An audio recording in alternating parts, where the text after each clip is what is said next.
for me, I want to help other people in Umingan to grow by their through by themselves, because I know it started by all yourself, and that's what I think.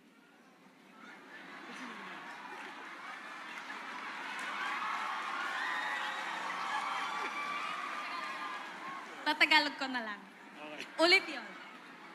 Para sa akin po, alam naman po natin, tama na.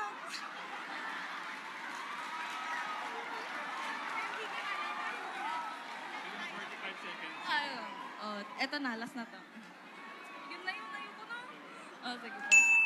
I'm sorry, candidate number 12, 45 seconds is now up. Parang gusto po yata niyang bumili pa ng oras. Uy, candidate number 12.